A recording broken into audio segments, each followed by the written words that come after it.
I knew I would never then know how far I could have gone. It was going to be an $80 million purchase. We get into the military helicopter. The experience there was incredible. What's the bad news? I got fired. What's the good news? We're rich. Hey everyone, Dave Menz, Laundromat Millionaire here in Cincinnati, Ohio with the Laundromat Millionaire Business Podcast. And I'm here with my beautiful wife, Carla. Carla, how are you doing today? Good. We are very excited about our guest that we have for you today on this new episode. He is a former music executive, fellow laundromat owner. I consider him a friend and even a mentor in ways. We just couldn't be any more excited for him to share his experience today. And we can't wait to get started.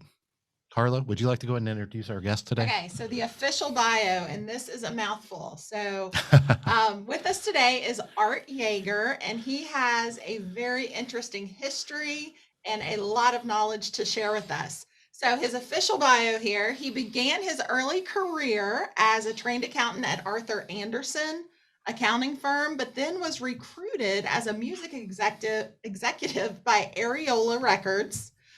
Eventually landing the executive vice president of Capitol Records as his label there. And over his career, he has worked with some very famous people, legends such as Clive Davis, Chris Blackwell, U2, Bonnie Raitt, MC Hammer, Nirvana, Megadeth, Beastie Boys, and even Paul McCartney and Bob Seger. So, wow. Yes. Some serious name dropping there. No kidding. After leaving the music industry, he joined the startup world for a time, owned and ran a large nightclub, and then eventually found his passion in the laundromat industry. He currently owns a chain of 4 laundromats in Los Angeles, California, along with a booming pickup and delivery laundry service called The Laundry Butler for You. And he feels that he's finally found his home as a not so small business owner. So Art, welcome to our podcast. It is so great to have you today. Thank you, Carla. Hi, Dave. How you? Good. How are you, my friend? I'm excited. I'm very happy that you both invited me to be here today, and I'm looking forward to being able to talk to you and your audience. Yeah, we appreciate you doing this for us and for our audience for the betterment of the small business world out there. Which is who we're all trying to serve. So listen, we're going to jump right into it because we try to keep these episodes around an hour, but I have a feeling you're going to be packing so much punch today and so much useful, actionable experience and knowledge for our audience that this one may go in a little bit long, folks, but it's going to be worth it. I can promise you that. Because you're not going to find too many. Put the pressure on. Thank you. You're not going to find too many Art Jaegers in the world, folks. This is a guy that I absolutely love and adore, and he is so knowledgeable and experienced in so many different ways that hope you got your pen and paper ready for taking notes, guys, because this is going to be a masterclass in business right here. So listen, Art, we're going to jump right in. What I usually ask our guests to do at the beginning is just to kind of go back and give us, I feel it's really important when we talk about life and business and experience to know the backstory. It seems like so many times in life, people, talk about their successes and even their failures later in life and their career and business and how they made money and how they did this and that wrong. But we never, a lot of times in interviews in the business world, we never get like a context, which to me is just important to kind of have the backstory of like how you were raised and your upbringing and where you were raised and those types of things. Can you just kind of start with that, of sort of your childhood and your upbringing, and then we'll jump into all this experience that you have? My new psychiatrist. Okay. But you touched on a lot of important things, and Carla, just reading the bio also brings and what I call how you evolve, so to speak, because where you are today is not necessarily the person you were a long time ago. And with regard to me, it's funny to hear Carla say like my passion of the laundry business. I got into the laundry business actually because of a whole bunch of factors which will lead up to, but it's now turned into the business I've been in for the second longest tranche of time in my business career. I never would have thought of it as that way. Now it's considered a business I built, and it's even become a business that all of a sudden my children decided to leave their other jobs for to join me in. And I swear to you, the day I decided to look into the laundry business, I never thought of anything more than something to do and keep me busy for a little while. So it's funny how things do evolve. But I'm actually probably gone through, I would say 4 stages of my business career. I started as a, only child living in Brooklyn. My father was a post office worker. My mother was an IBM key puncher. So they were both out working. And being an only child, and also the fact that they're both working, I think I got a little bit of a degree of independence. I'd go off to school on my own. I would come home, from a very early age with my own little key, come in the house, make my own, lunch, took care of myself until everybody eventually got home and joined me. No, I did not cook the family meals though. All right. In my family, as in its entirety, myself and all my cousins, we were going to be the first ones to go to college. And so it was always directed towards the fact that I would be going to college, and I always anticipated I would be going to college. I was going to, public schools in New York City, public high school, middle school. And then when I was preparing to go to college, there was no Harvards, Princetons, or Stanfords in my viewpoint. We were looking at State University or City University. And I ended up at a city university. And when I was making my decision what school to go to, there was really, you wanted to be a professional at that point. So professional kind of meant a doctor, a lawyer, or at that time, an accountant. What I actually liked about the accountant was that I could go to school for 4 years and graduate and get out to work and get away from everybody else, and not have to go to get a law school, not have to go through all the medical time and keep delaying everything. And I said, I'm going to go for that one, because I really just wanted to get out and get to work, and I didn't want any more time spent at home or anywhere else. So upon graduation, so you don't really have a passion. You don't have a passion for accounting? I found I was very good at it. One of my electives in my senior year at high school was in accounting. I also joined a company after school for my last 2 years, in which I worked almost like a full accountant in their accounting department. And obviously they were getting their money's worth there. So I was actually very good at all the accounting side of it, but it was really more bookkeeping at that point in time. You didn't even know what an accountant really was, and the different aspects of it. And when I went to school for accountancy, I went to a school called Bernard Baruch College, part of the City University, down at 23rd and Lexington, right near Gramercy Park. And the reason I mention that is because we used to look at Gramercy Park, which is a beautiful section of Manhattan, and it had its own private park. And 20 years later, I owned an entire floor loft condominium on 19th Street overlooking Gramercy Park. And one couldn't predict that at the time. So it's just kind of funny, right? How these things ultimately happen.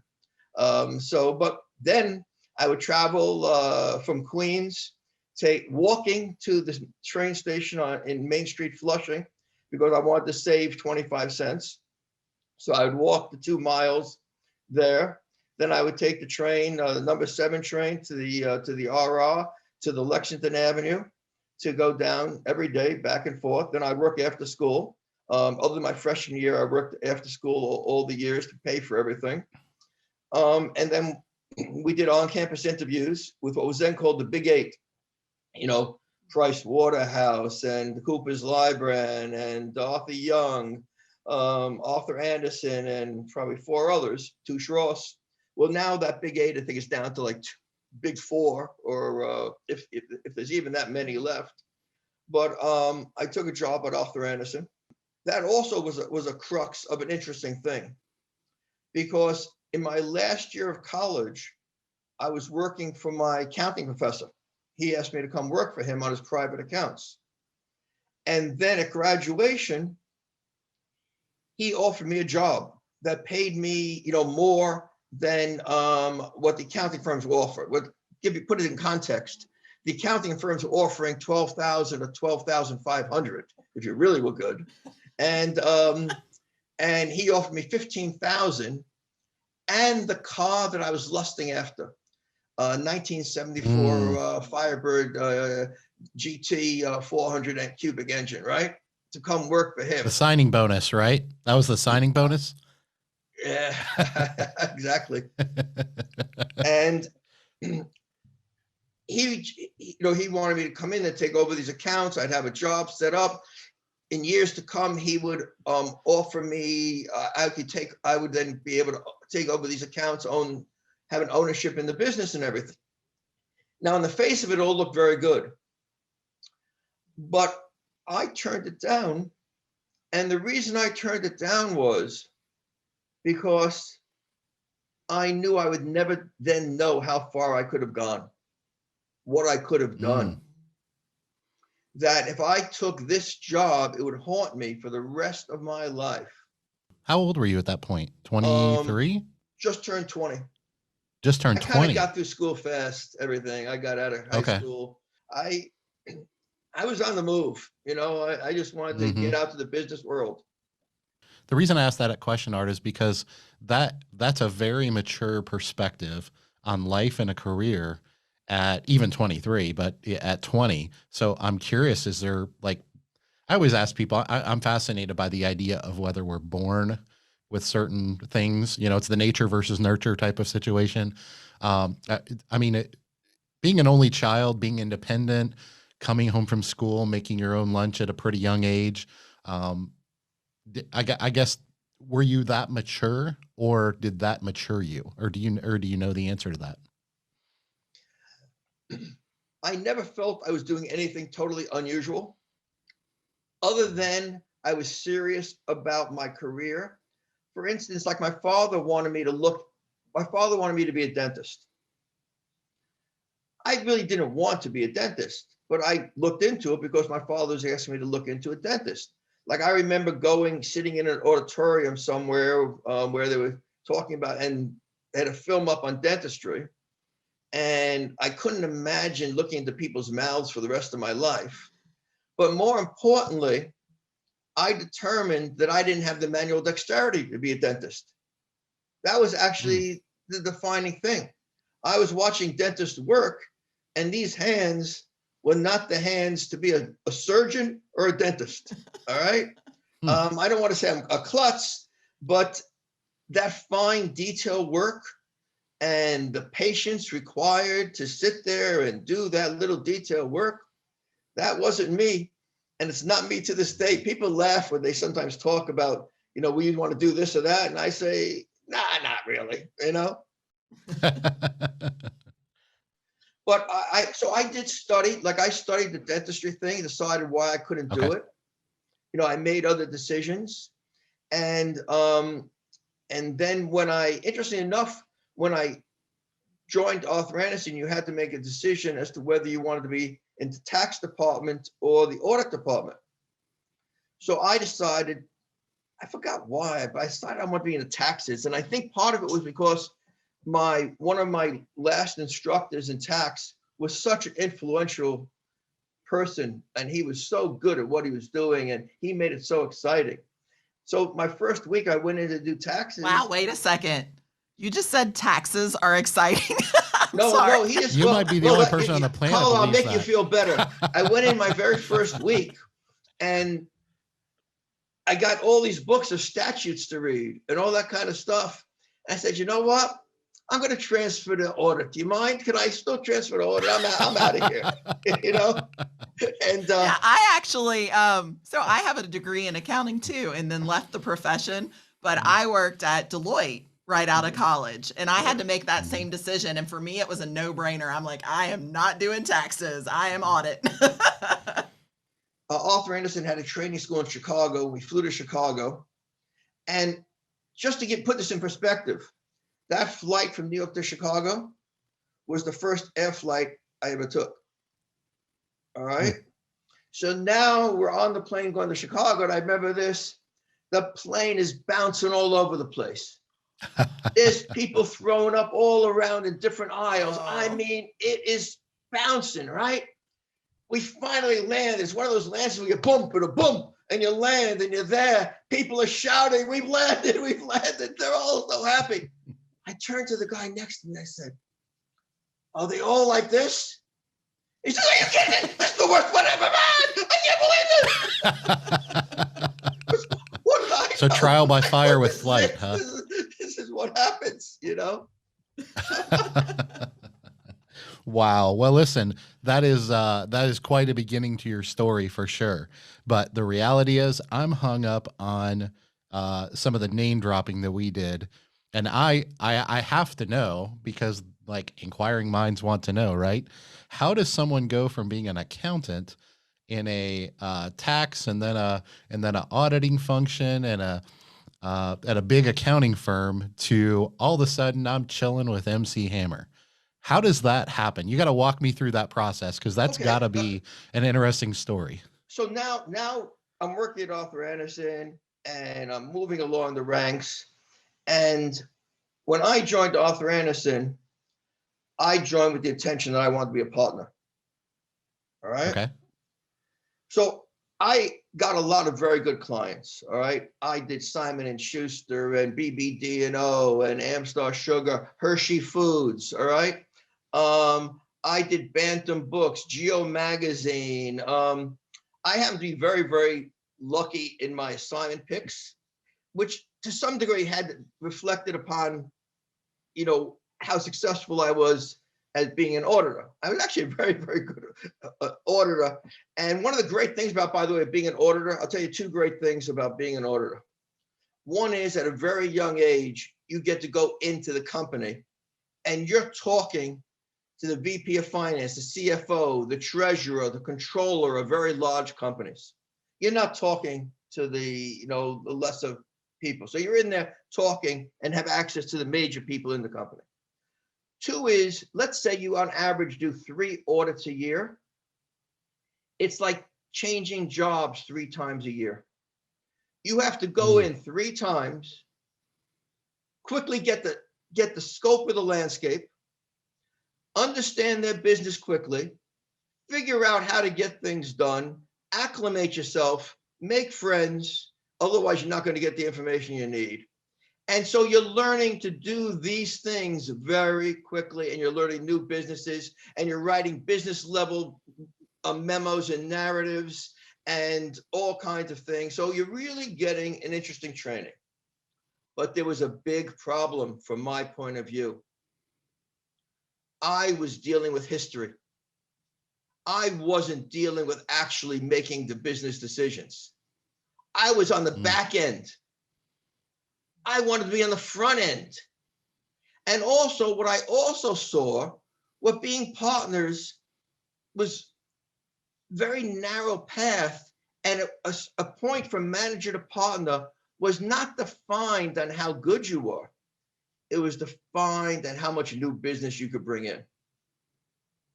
And that wasn't my expertise.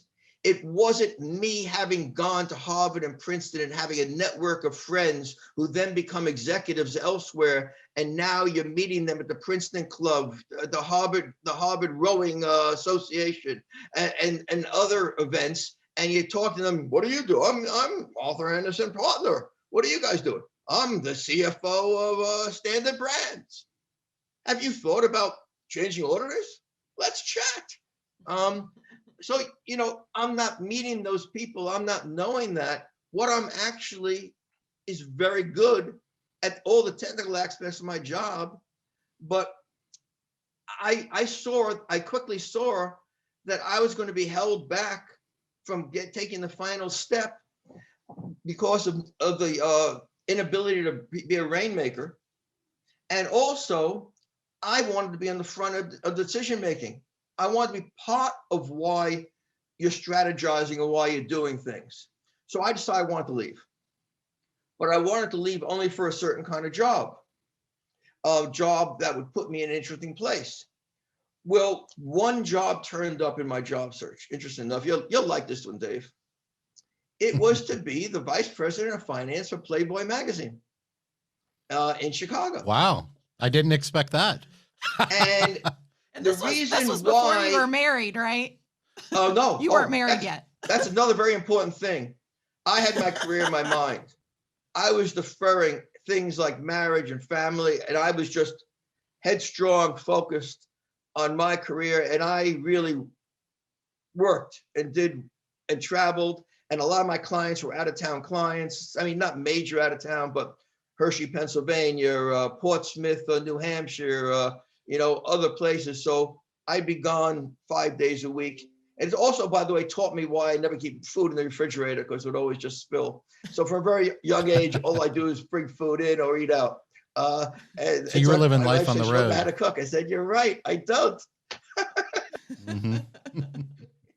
So you were living the bachelor life. You were living life on the road. You weren't interested in, and correct me if I'm wrong, you weren't interested in entertainment, partying, hanging out, finding a good woman, settling down. Any of that. And part of it could have been because I didn't go to a way college, whatever you want to say, campus. Mm-hmm. I lived at home and commuted to my college, and I made sure to get my courses done by 12 noon, and I'd be at the accounting firm Eiserman Lubin by 1 o'clock and work there till 4 or 5 o'clock, and then take the train back home and then do my homework and start all over again the next day. Okay, so you're hyper focused from childhood. It sounds like it's just a part of who you are, and I'm sure a part of your disciplined upbringing. And you go through college go through high school at an accelerated speed. You go through college at an accelerated speed. You are used to moving fast and being a mover and a shaker. And then you realize that what you thought you wanted in a partnership at Arthur Andersen either wasn't going to happen fast or it wasn't going to happen at all. And so you pivoted. So tell me about this opportunity that you got to enter the music industry. Well, first you got to hit on Playboy. Oh, right. Yeah, we definitely got to talk about that. The Playboy magazine job, because all your fans want to know what happened to the Playboy magazine, John Dave. Sure. And I have to keep track of what they want. All right. Yes, definitely. The Playboy magazine job, I didn't get it. So at that point, I had actually said, okay, I'll stay another year, because I went and I looked. The kind of jobs I could have gotten in a second was like internal audit at a large corporation. Yeah. And I totally wasn't interested in anything like that. Like I said, I wanted an active operational job of some sort. So while I'm sitting at my desk at Arthur Andersen, I get a phone call.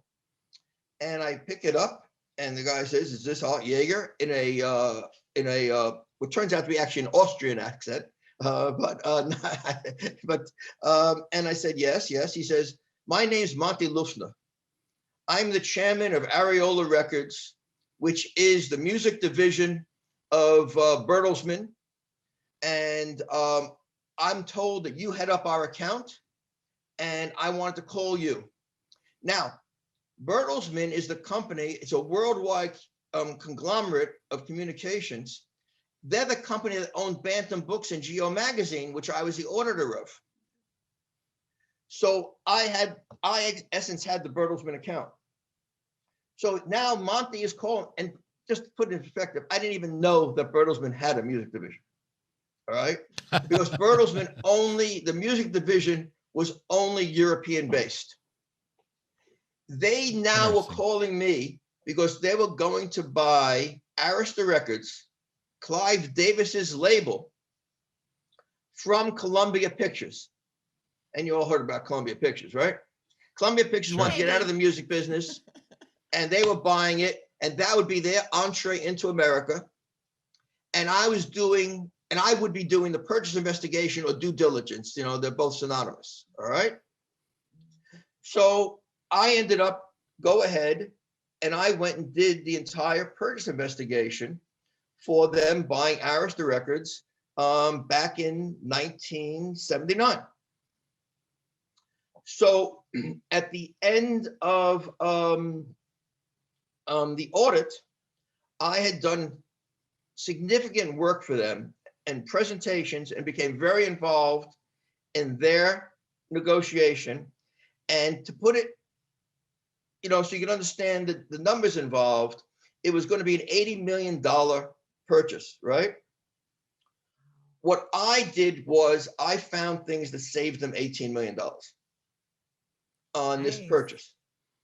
That'll But get people's also I attention. helped negotiate for them what was called clawback provisions, because, and it really was in three areas: accounts receivable, inventory, and artist advances. So if you go sign an artist for $500,000, you put that $500,000 on the balance sheet, assuming you'll earn that money back through future royalty sales. Mm-hmm. If the artist doesn't work out, then you have to write that $500,000 or part of it off. The inventory is records. In that case, back then it was vinyl records. All right. Now, the records are only good if they ultimately get sold, and they're certainly not good if they come back. And then accounts receivable is all the money that's due from distributors. All right.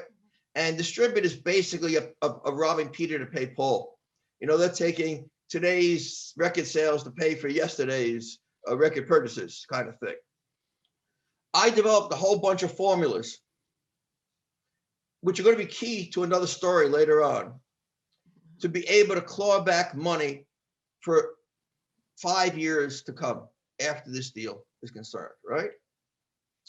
So the deal is now going to be signed, and it's closing at a very, very famous music industry lawyer's office called Paul Marshall.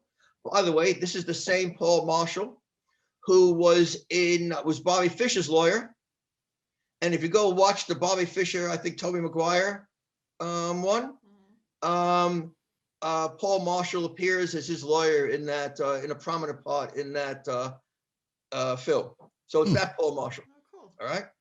Wow. And he has a beautiful old office in an older brownstone kind of building on Central Park North. All right. So we go over there to sign, and it's like incredible. Like, imagine a 40-foot conference table and piles on papers all the way around, one pile like this, all going that way, like 25 piles, right? All the signatories are there. The Columbia Picture people are there. Clive Davis is there. Monty Lufner is there. I'm there, right?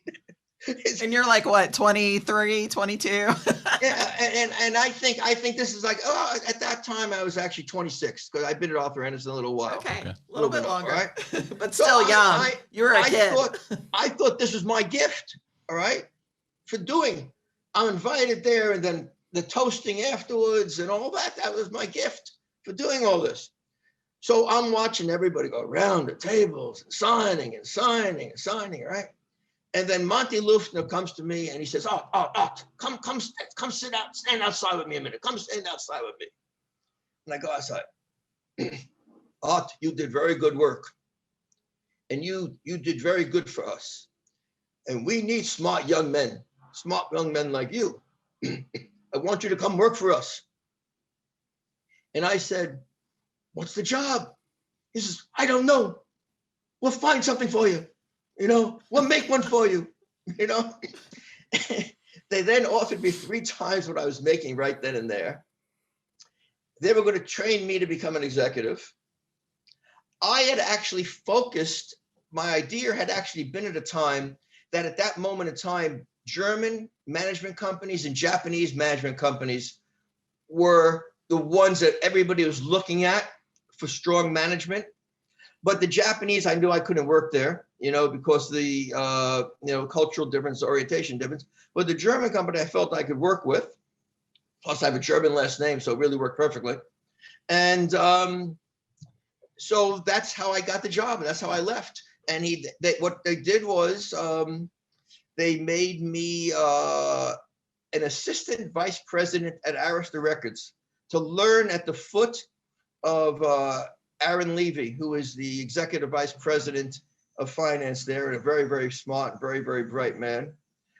When I say at the foot, he sat there and I sat here. And every piece of paper and every phone call that went through, I saw he handled it.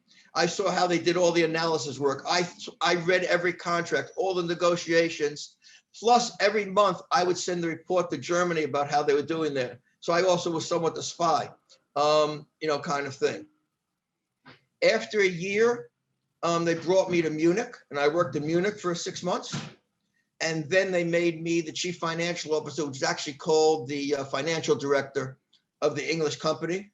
And we were combining 2 English companies at that point in time. So I also merged those 2 companies together.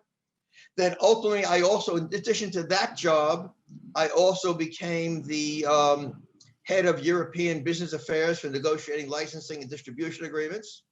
And then once a year, well, actually, I flew back more, but once a year I flew back to New York to negotiate with Columbia Pictures on the clawback provisions that every year were worth several $1 million. Wow.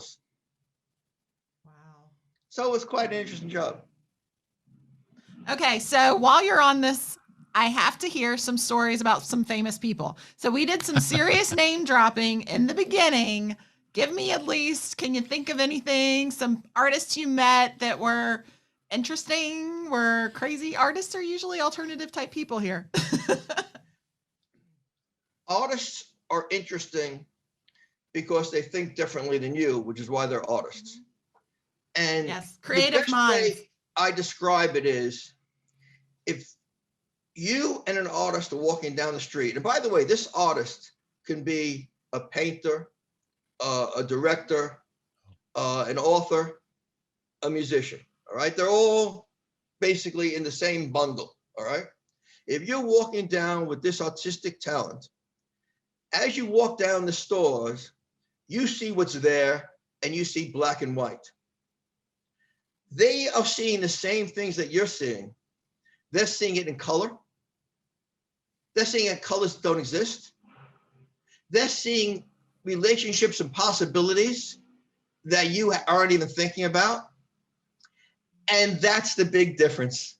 They are seeing the world differently than you, which is why when you hear stories about, I only write really well when I'm in this particular place and I got that view in front of me, or you hear that somebody wrote an album that reflected greatly upon when they made a trip somewhere, or something happened in their life and they convert that into a book or a song. They do that. You don't. And that's the biggest difference with artists. And it's absolutely amazing. And you experience it, and you're lucky enough to experience that kind of thing, that they're able, and that's why, like take Howard Stern when he does his interviews, right? With autistic people. What's one of the big things that he likes to do? He likes to say, why did you write this song? Tell me about this song. What happened with that particular song? Because he understands that these are not just, except, that's what really annoys me with some of this producer-driven music these days. I guess I digress. There's so much what I call producer-driven music, which are people writing beats for somebody else and giving them like the yeah, yes, love you, really do, kind of stuff. And I really hate it because my career, I'm singer-songwriter orientated, all right? Yeah. And that's how I came up. Clive Davis, why is Clive Davis famous? Because Clive Davis found the best material that fit the talent that he had. Why is Chris Blackwell so famous? Because he found artists which accentuated certain songs and music, and they drive like a U2 and Traffic and Stevie Winwood and Cat Stevens, kind of things. Cat Stevens is a great story. I mean, Cat Stevens came to my office in London, and we were meeting there, and then all of a sudden he stopped. And I said, "What's wrong?" He says, "I have to pray." And right in my office, took out the prayer shawl, he's got down there, faced Mecca, and he's praying for Mecca. Now, I was a pretty young guy back then, and that was like the first time, I experienced it. And obviously, the whole Muslim religion, I don't think was as prominent today in everybody's mind as it was back then.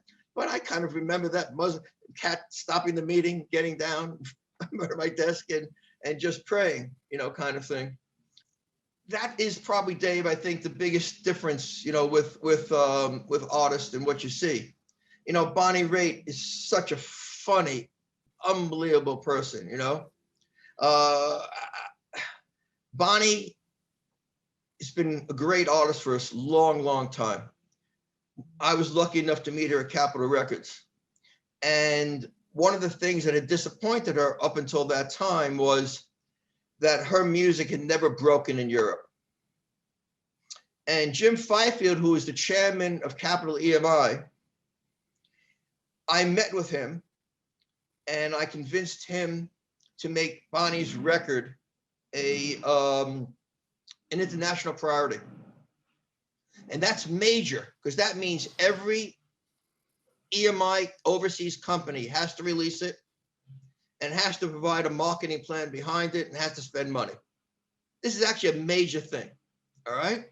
Sure. So that night, my wife and I, Eve and I, we went to see Billy Connolly, and we're sitting there and before the show, and then Bonnie walks in and she goes to her seats. I wasn't in the front. She was in the front. I wasn't in the front. I said, "Look, there's Bonnie." And my wife says, "You gonna go say hello?" And I said, I should go up there and tell her about becoming an international priority, because that's a big thing. And I was really proud of it. All right. So I go and said, "Bonnie, hi." She said, "Oh, hi, Art, what's doing here?" He said, "Oh, we're both here for Billy." I said, Yeah. Look, I have great news for you. I met with Jim Fifield today, and we've made your record an international priority without missing a beat. She then says to me, "Wow, I guess that blow job really helped." Is she gonna kill you for this? My face must have dropped. All right. Because she looked at me and says, "Oh, I was only kidding, Art. I was only kidding."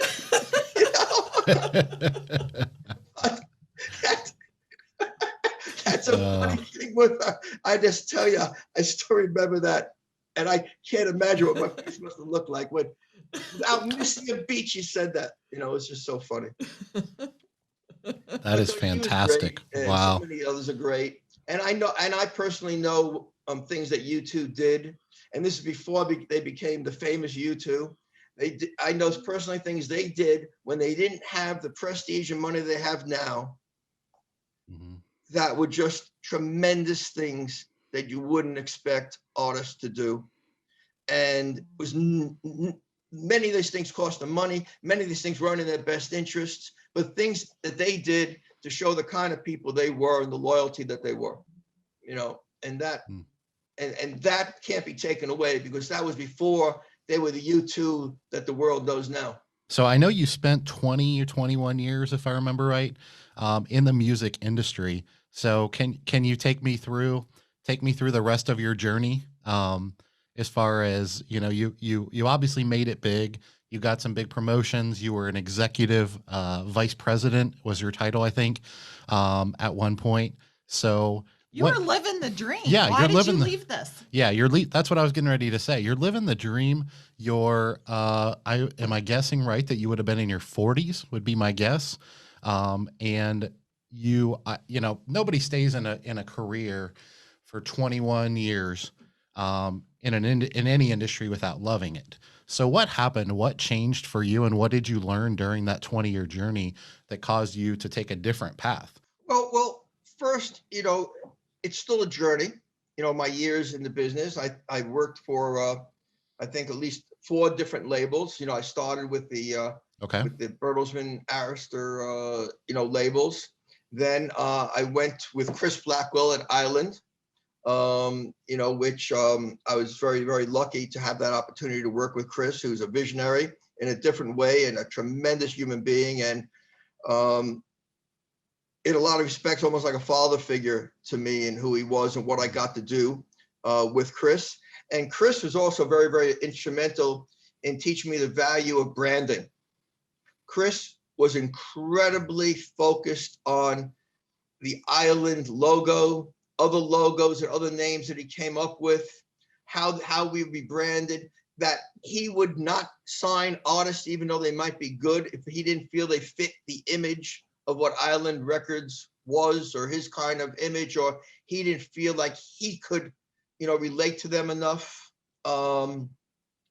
It also gave me another great traveling opportunity. I mean, I went all over the world with Chris, including now I was also hitting Jamaica and the Bahamas and Florida and France, where he had homes or studios or different things. And that was a great trip. I mean, here's one great story from the Chris days. We're in Jamaica with Bob Marley was there and the rest of the reggae artists. I don't know if you know, Chris Blackwell is known as the person who brought reggae to the world. All right. I took it out of Jamaica.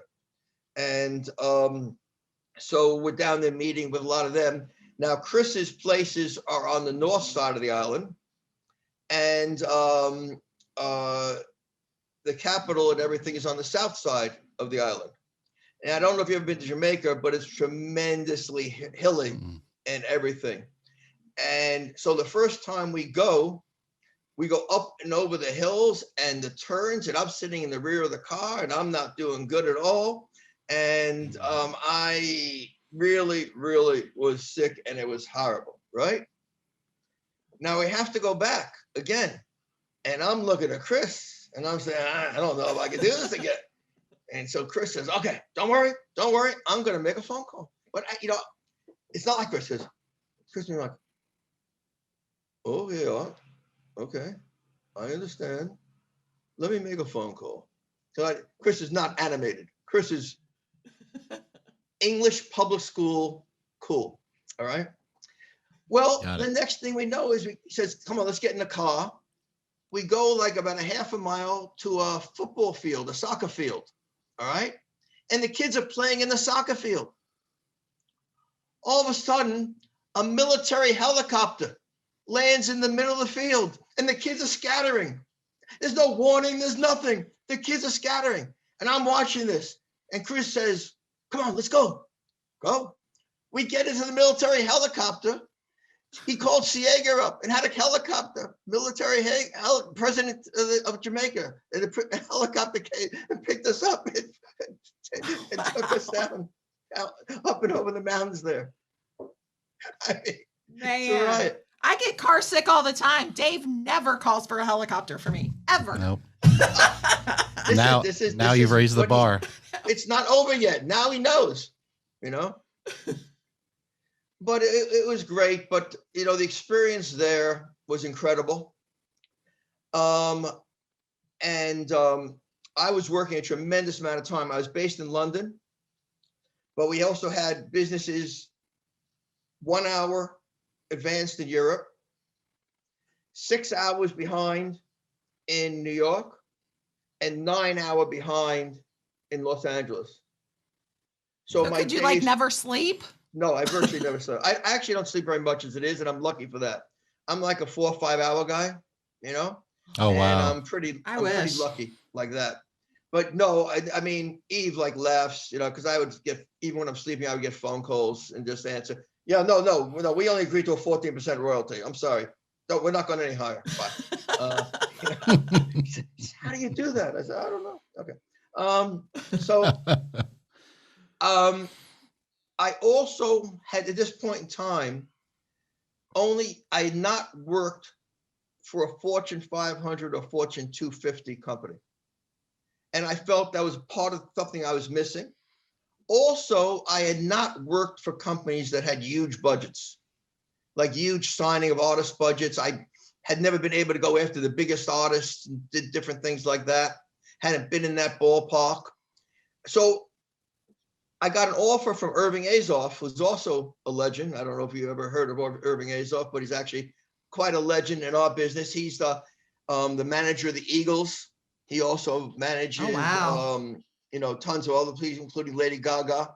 And at that point in time, he also had an itch. He kind of sold his management company to MCA Universal and became chairman of their entire music division, which included amphitheaters, merchandising, publishing, the record companies.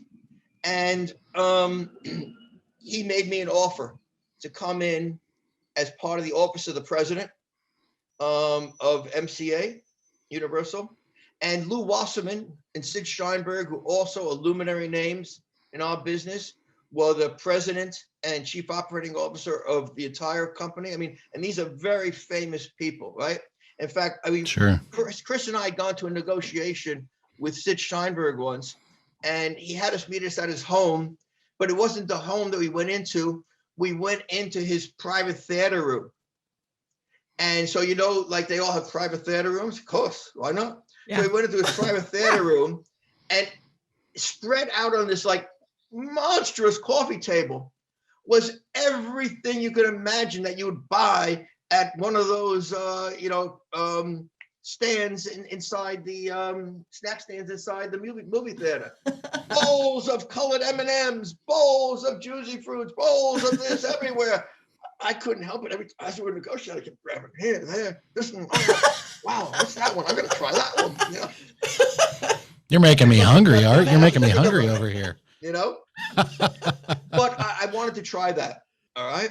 Now, as it turned out, it was the exact wrong move for me. MCA was so full of rules and so hierarchical and so stuck up and so unentrepreneurial. And I literally was told to stop being me at times because people didn't want to hear no, you can't give your idea here. It's got to go through these 8 people to get to there, all right? And we all do it as a group. Welcome to Fortune 500. Yes, and we all do it as a group. And you know why we all do it as a group? Because they can't fire all of us at once. But they don't like your thing. So this is to benefit you. Because we all do it as a group. You know, they can't blame any one of us.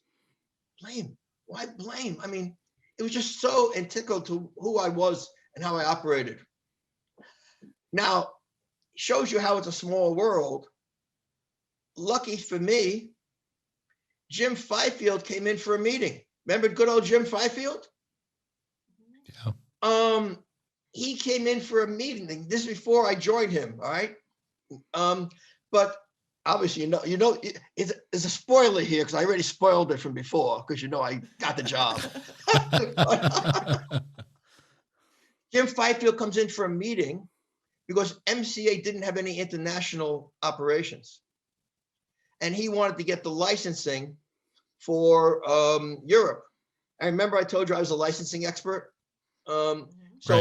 Right. I was invited to that meeting. And Jim and I knew each other, which shows you it's even a smaller world, because before Jim became head of Capital EMI, he was head of CBS Fox Home Video Division. I met him because Island Pictures had a deal with CBS Fox that we were behind on because we hadn't been delivering enough product. And it was a big problem because Jim's company had advanced so much money ahead that he didn't want to have to take a loss. Well, I went in and I came up with a solution and helped renegotiate this and totally made the whole problem go away. All right. Nice. That's how I met Jim. So now Jim sees me and says, Art. I said, Jim, you know, we sit down, have the meeting. The next day, Jim calls me at MCA Universal, and he kind of says, well, how's things going there? You enjoying yourself there? And I said, not really. Good. I'm going to have Joe Smith call you tomorrow. Now, Joe Smith is also another famous person in the music industry. He had been the head of Warner's and head of other Warner Atlantic labels. And now he was North American chairman of Capitol. All right. The next morning, he calls me up. He lived in Beverly Hills. He asked me to come down and have a meeting with him at the house. And ultimately they offered me the executive vice president of Capitol Records out of that. So that's how that one occurred. All right. Wow. So now you want to know how I got out of this business, right? Yeah. Why did you leave? Yeah. So now I understand why you left that company, but so now you're at Capitol. You're, I guess, loving this position. You're right? a big wig. You're a big wig at Capitol. You get to make the decisions, what you've been Yep. wanting all this Great time. time. Why'd I'm you doing leave? the best work of my life. Jim Fifield lost his job. Mm.